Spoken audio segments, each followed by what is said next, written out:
Can't we admit here that the invasion of Rafah has already begun? Yeah, Joe, thanks for having me back on again. Absolutely. I mean, it has begun. And I think what President Biden's trying to do is, put an end to it, to get the Israelis to change their minds, change their tactics, frankly, by using the influence that we have, which is the fact that we are providing arms to them. And I want to just say, people are saying, they're criticizing President Biden, saying he's not supporting Israel. He is supporting Israel. He's just saying, in this instance, I want you guys to take care of civilian casualties and not to use indiscriminate force. Well, and there's a question of what Israel might interpret this action to be versus what the action actually is in terms of offensive and defensive weaponry. This is something we spoke about earlier today with Carmel Arbit of the Atlantic Council. Just take a listen to what she told us. We'll have you respond. What the U.S. has done in its rhetoric is it has differentiated defensive munitions from offensive ones. But in many cases, Israel is using this type of bombs and weaponry to go after Hamas's terrorist infrastructure. And so from an Israeli perspective, there's no differentiation. From a U.S. perspective, there's a very clear differentiation. So, Evelyn, is there a case to be made that for Israel, offense is defense if you're trying to eradicate Hamas and make sure something like October 7th can't happen again? I mean, Kailey, I think there is a defense. Obviously, all of the munitions that go into keeping the Iron Dome going, because that's protecting the civilians. It's a dome over the country of Israel and the civilians. The offensive weaponry, the artillery, the heavy bombs, I mean, those are clearly being used offensively, not defensively. And those are the things that it sounds like President Biden has blocked so far.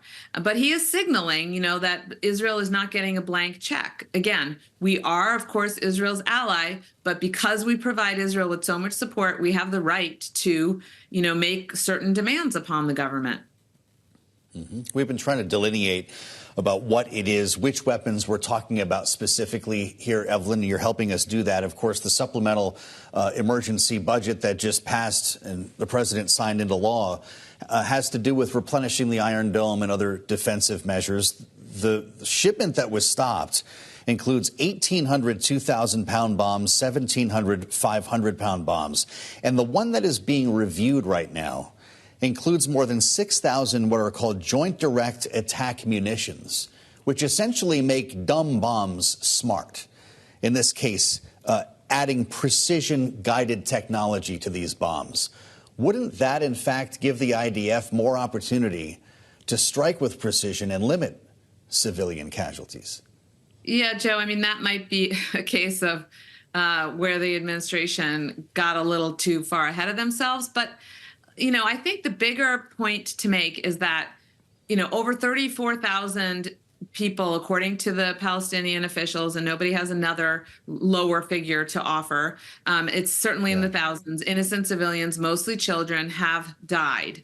Yes, Israel needs to defend itself and eradicate the Hamas terrorists, but the way that it's going about it has caused an artificial famine in Gaza, in the north for sure, and of course that will only spread with time, and incredible suffering of innocent people. So the administration is saying we don't want to be complicit, frankly, in the outcome of what has happened as a result of Israel's military tactics and operations. So the administration is saying, while we support your effort to eradicate the terrorists, and while we support the effort to come up with a ceasefire agreement, we need to put pressure on Israel to conduct its operations in a way that is as precise as possible, minimizes the damage to civilians as much as possible. And frankly, I think we're also trying to put pressure on President Netanyahu to negotiate in good faith, because I'm sure, I haven't talked to anyone in the White House, but there must be questions about whether President Netanyahu is actually working in good faith, whether he wants, Prime Minister rather, whether he wants to be negotiating an end to this war at all, given the fact that he politically will face a challenge as soon as the war ends. Well, we heard from Netanyahu today. He posted on X saying that if Israel needs to stand alone, it will stand alone, that they will fight tooth and nail. Evelyn, does it seem like we're getting closer to Israel agreeing to a ceasefire? Yeah, no, and that's another thing, Kylie. He talked about, we will fight hand to hand. We'll use our fingernails. I mean, I think that he went even further than what you just said. And I don't.